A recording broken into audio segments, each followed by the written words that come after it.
నమస్కారం అండి, this is hashtag you. Tamil Nadu రాజకీయాలు ఈరోజు ఒక ఎండ్ షోకి రాబోతున్నాయని ప్రతి ఒక్కళ్ళు యాంటిసిపేట్ చేస్తున్నారు. నిన్న టీవీకే పార్టీ అధినేత విజయ్ వీసీకే పార్టీ వాళ్ళని కలిశారు. At the same time Palaniswami నుంచి విడిపోయిన వేలుమణి వర్గాన్ని కూడా కలిసి ఆయన సపోర్ట్ ఎక్స్టెండ్ చేయమని అడిగినట్టున్నారు. నిన్న షాల్వాల్తో సత్కరించారు, కలిశారు. దానికి ముందు వరకు ఆయన ప్రతిపక్షంలో ఉన్న స్టాలిన్ని వైకో వాళ్ళ ఇంటికి వెళ్ళారు. అక్కడ ఆయన మర్యాదపూర్వకంగా కలిసి రావడం జరిగింది.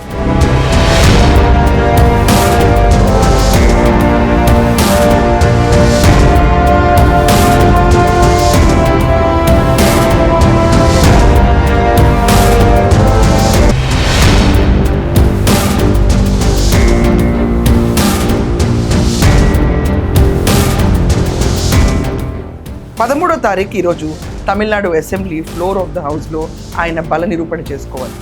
ఆల్రెడీ కాంగ్రెస్ 5 స్థానాలు, సిపిఐ సిపిఎం చెరు 2 స్థానాలు, దాని తర్వాత వీసీకే 2, ఐయుఎంఎల్ 1తో ఆయన 120 స్థానాలు దాటి సేఫ్ సైడ్లోనే ఉన్నారు. బట్ ఇక్కడ మనం క్లియర్గా అర్థం చేసుకోవాల్సిన విషయం ఒకటి ఏంటంటే, తమిళనాడు రాజకీయాల్లో పవర్ పాలిటిక్స్ చాలా విపరీతంగా నడుస్తుంది. 59 ఏళ్ల ద్రవిడియన్ హిస్టరీని తీసి పక్కన పెట్టడం జోక్ కాదు. నిన్న ఉదయనిధి స్టాలిన్ అసెంబ్లీలో మాట్లాడుతూ కూడా, ఇక్కడ నేను సీఎం గారు తర్వాత స్పీకర్ గారు అందరం ఒకే కాలేజ్ నుంచి చదివొచ్చాము, కానీ ఈ ఫ్లోర్ ఆఫ్ ద హౌస్లో మాత్రం మేమే సీనియర్స్, మీకు ఇక్కడ మేమే 60 ఏళ్ళ రాజకీయం చేసిన వాళ్ళం ఉన్నాము, సో మా పార్టీ చాలా సీనియర్ పార్టీ, మీకు హెల్ప్ఫుల్గా ఉంటామని ఒక సీనియర్ స్టాండ్ తీసుకున్నాడు ఉదయనిధి స్టాలిన్. ఎయిటర్ ఇక్కడ ఒకసారి ஒரே காலேஜில் நாம் படிச்சிருந்தாலும் அரசாங்கத்தை நடத்துறதுல திமுக தான் சீனியர் பேட்ச். உங்களுக்கு தெரியும், 1967 ஆட்சிக்கு வந்தது திமுக தான். நாங்கள் தான் சீனியர்ஸ். அந்த அடிப்படையில் எங்களுடைய நாலேஜையும் எக்ஸ்பீரியன்ஸையும் நாங்கள் ஷேர் பண்ணிக்க ரெடியாக இருக்கோம். அதை ஏற்றுக்க நீங்களும் తయారుగా இருங்க. సో ఉదయనిధి స్టాలిన్ స్వరంలో మనకు అర్థమైంది ఏంటంటే, ఈ ఫ్లోర్ ఆఫ్ ద హౌస్లో ఉన్న వాళ్ళందరికంటే మేమే సీనియర్స్, మాకు తెలిసినంత రాజకీయం మీకు తెలియదు. ఇది ఒక వర్బల్ స్టాండ్ అతను ఇచ్చింది. ఆ వర్బల్ స్టాండ్ తర్వాత ఈరోజు బల నిరూపణకి రెడీ అయింది. ఇక్కడ ఈయనకు సపోర్ట్ ఇచ్చేవాళ్ళు ఎవరు? డిఎంకే నుంచి విడిపోయి బయటకు వచ్చిన సిపిఐ సిపిఎం వీసీకే ఐయుఎంఎల్. విడిపోవడం అంటే పూర్తిగా కూడా విడిపోలేదు.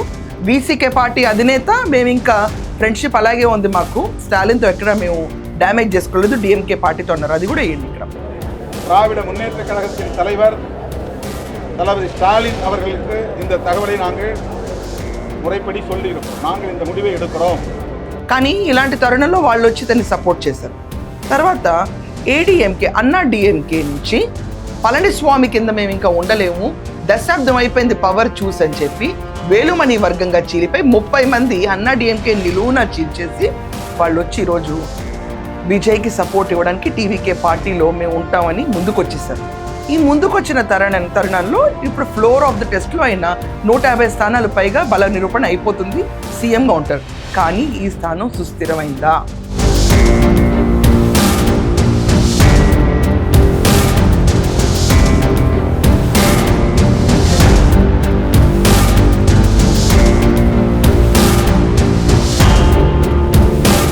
నూట 7 స్థానాల్లో గెలిచిన విజయ్కి ఈరోజు ఒకవేళ వేలుమణి వర్గం కనుక యాబ్సెంట్ అయి ఉంటే ఆయన చాలా పవర్ఫుల్ పాలిటిక్స్ ప్లే చేయొచ్చు.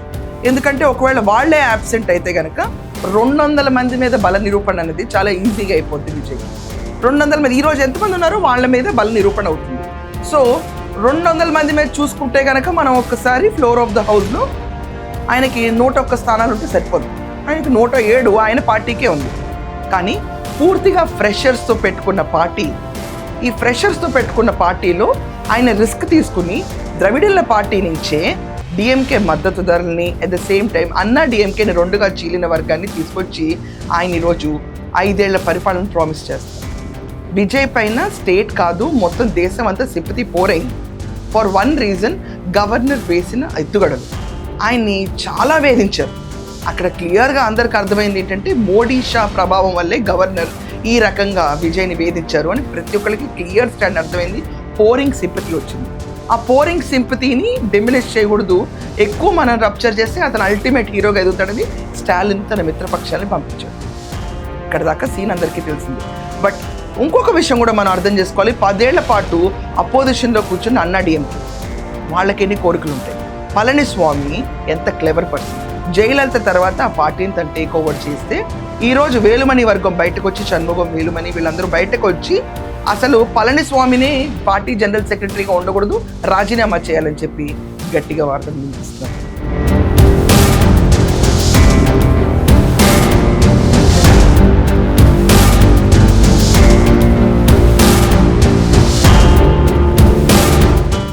ఇది వినటానికి బాగానే ఉంది, విడిపోయారు అని వినటానికి కూడా నా కొంచెం ఎవరన్నా నమ్మశక్యంగా ఉందా అంటే నా దృష్టిలో ఇది నమ్మశక్యంగా లేదు.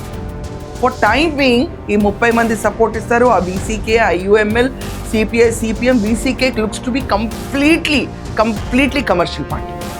బీసీకే పార్టీని నమ్మాలంటే కొంచెం ఆలోచించాలి. ఈరోజు దేశవ్యాప్తంగా రాజకీయ పరిణామాలు ఎలా మారుతున్నాయో తమిళనాడు ఒక్కటే ఈరోజు దేశాన్ని ఇన్ఫ్లుయెన్స్ చేసేంత రాజకీయంగా మారుతుంది. విజయ్ పార్టీ పెట్టిన 2 ఏళ్లకే పవర్లోకి రావటం అనేది మిగతా రాష్ట్రాల్లో చాలామంది న్యూ కమర్స్ అవనండి, ప్రతి ఒక్కరికి అవనండి ఒక ప్రశ్నార్థకంగా మారింది. ఇలా మనం ఎందుకు చేయలేము, ఇలా మనం చేసి ఉండాల్సింది కదా అని చాలామంది ఆ సైటేషన్ని ఆంధ్రప్రదేశ్ కూడా తీసుకొస్తారు. బట్ అందరూ అర్థం చేసుకోవాల్సింది ఏంటంటే ఆంధ్రప్రదేశ్లో ఉన్న పరిస్థితులు వేరు, అక్కడ సంక్షోభం వేరు, అండ్ తమిళనాడులో ఉంది వాక్యూమ్ వేరు. సో విజయ్ వస్తే పవన్ కళ్యాణ్ గారు రావాలి కదంటే this is called utter bullshit. అక్కడ వాళ్ళు కూటమిగా ఫార్మ్ అయింది జగన్మోహన్ రెడ్డిని దించడానికి, రాష్ట్ర ప్రజల మేలు కోసం.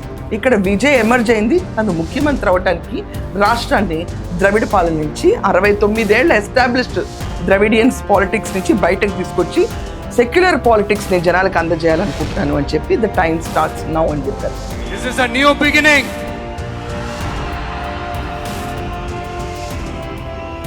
A new era of a real secular social justice starts now.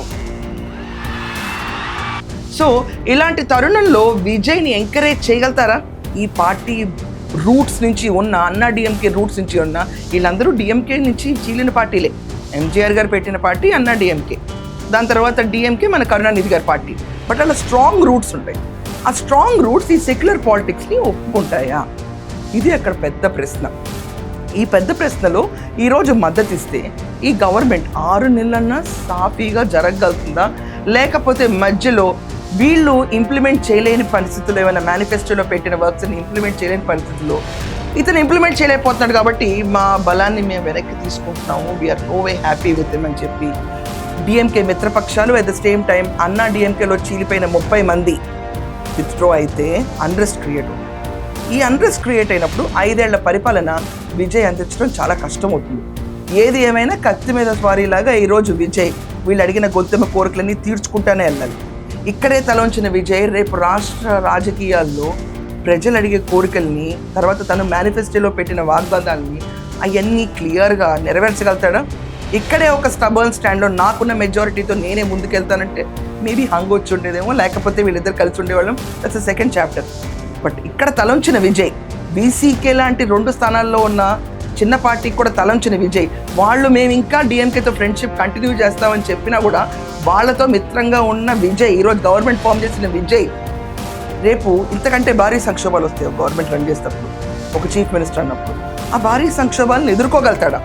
And Stalin లేరు ఈరోజు అసెంబ్లీలో, కానీ ఉదయనిధి స్టాలిన్ తన ఎక్స్పర్టైజ్ గురించి చాలా బహిరంగంగా స్టేట్మెంట్స్ ఇస్తున్నాడు. ఎదుర్కోగలుగుతాడా వీటన్నిటిని? நன்றி, வணக்கம். வெல்க தமிழ், வாழ்க தமிழ்நாடு. மக்களை பிரிக்கும் சனாதனம் நிச்சயம் ஒழிக்கப்பட வேண்டும். நன்றி, வணக்கம். సో ఇది వేచి చూడాలి. ఫర్ నౌ బల నిరూపణ అయితే మొదలైంది. ఆయనకి క్లీన్ స్వీప్ కనిపిస్తుంది. ఈరోజు 30 మంది అన్నా డిఎంకే నుంచి అట్ ద సేమ్ టైం 121 స్థానాల్లో ఆయనకున్న అలయన్సెస్తో ఈరోజు స్ట్రాంగ్ పార్టీ కింద ఎమర్జ్ అయింది టీడీకే పార్టీ విజయ్. అండ్ నిన్న 717 మద్యపాన దుకాణాలు క్లోజ్ చేసిన తర్వాత ఇండియా వైడ్ అప్లోజ్ వచ్చింది. ఈ పని ఏ రాష్ట్ర సీఎం కూడా తొందరగా చేయలేకపోయారు. గుడి దగ్గర, బస్ స్టాండ్ దగ్గర, స్కూళ్ళ దగ్గర మద్యపాన దుకాణాలు ముంచడం అనేది వెరీ అప్రిషియబుల్ మూవ్. ఈ అప్రిషియబుల్ మూవ్ని ఈరోజు విజయ్ చేపట్టడం అనేది దేశవ్యాప్తంగా సంచలనం. ఇలాంటి సంచలనాలు ఎన్ని నమోదు చేసుకుంటాడు, ఈ ప్రభుత్వాన్ని ఎంత సాఫీగా నడుపుతాడన్నది మనం వేచి చూడాలి. మీ అందరి ఒపీనియన్ ఏంటి? విజయ్ సాఫీగా 5 ఏళ్ల పాటు తన టీవీకే పార్టీ నేతృత్వంలో ప్రభుత్వాన్ని నడపగలుగుతాడా? లేకపోతే మధ్యలో వీళ్ళందరూ పెట్టే ప్రెషర్స్కి తలంచాల్సిన సిచ్యువేషన్ వచ్చి తన ఐడియాలజీ నుంచి డీవియేట్ అయ్యి డైల్యూట్ అవుతారా? మీ ఒపీనియన్స్ ఏంటో కమెంట్స్లో రాయండి. That's all for now. Thank you.